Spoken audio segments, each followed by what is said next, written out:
കേന്ദ്രത്തിന്റെ ഒരു വമ്പൻ പ്രഖ്യാപനം വരുന്നു എന്നുള്ളത് തന്നെയാണ് ഏറ്റവും പ്രധാനപ്പെട്ട വാർത്ത. ഇത് സംബന്ധിച്ച് ഞങ്ങൾ ഒരു വാർത്ത കുറച്ച് ദിവസങ്ങൾക്ക് മുമ്പ് നൽകിയിരുന്നെങ്കിൽ ആ വാർത്തയ്ക്ക് കൂടുതൽ വ്യക്തത കൈവന്നിരിക്കുന്നു. ഒരു വമ്പൻ പ്രഖ്യാപനത്തിന് ഒരുങ്ങി കേന്ദ്ര സർക്കാർ. ഈ പ്രഖ്യാപനം കൊണ്ട് കേരളത്തിലടക്കമുള്ള ലക്ഷക്കണക്കിന് സ്ത്രീകൾക്ക് വലിയ ഗുണം, ഒരു വമ്പൻ ലോട്ടറി അടിച്ചു എന്ന് തന്നെ നമുക്ക് പറയേണ്ടി വരും.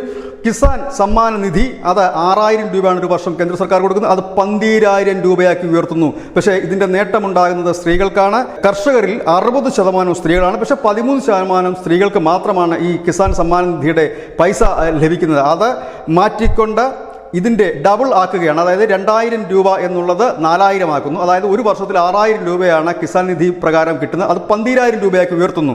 മുൻകാല പ്രാബല്യത്തോട് തന്നെയാണ് ഇതിൻ്റെ ആദ്യ ഗഡു, ഈ 12000ൻ്റെ ആദ്യ ഗഡു ഉടൻ തന്നെ സ്ത്രീകൾക്ക് നേരിട്ട് എത്തിക്കും. നേരിട്ട് തന്നെ അത് അവരുടെ ബാങ്ക് അക്കൗണ്ടിലേക്ക് എത്തുന്ന രീതിയിലാണ് ഇപ്പോൾ പോകുന്നത്. നിലവിൽ അങ്ങനെ തന്നെയാണ് കാര്യങ്ങൾ മുൻപോട്ട് പോകുന്നത്. അത് ആ രീതിയിൽ തന്നെ മുൻപോട്ട് പോകും. കൂടുതൽ സ്ത്രീകളെ ഇതിൻ്റെ ഭാഗമാക്കി മാറ്റുക എന്നുള്ളതാണ്.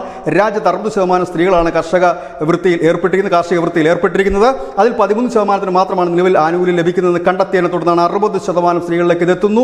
വമ്പൻ ലോട്ടറി 12000 രൂപ ഒരു വർഷം ലഭിക്കുന്നു എന്നുള്ളത് തന്നെയാണ്. കാരണം സ്ത്രീ വോട്ടർമാരാണ് ഇപ്പോൾ BJPയുടെ ഒരു ശക്തി എന്ന് തന്നെ പറയാം. ഇതോടുകൂടി അവരുടെ ലക്ഷ്യമായ 400+ എന്നുള്ള സീറ്റിലേക്ക് അനായാസം കടന്നു കയറാൻ കഴിയുമെന്ന് BJP കണക്കൂട്ടുന്നു. ഏതായാലും പ്രതിഷേധവുമായി കോൺഗ്രസ് രംഗത്തെത്തിയിട്ടുണ്ട്. കോൺഗ്രസ് പറയുന്നത് തെരഞ്ഞെടുപ്പ് മുന്നിൽ കണ്ടുകൊണ്ടുള്ള രാഷ്ട്രീയ നാടകമാണെന്ന് ന്യൂസ് ഡെസ്ക്.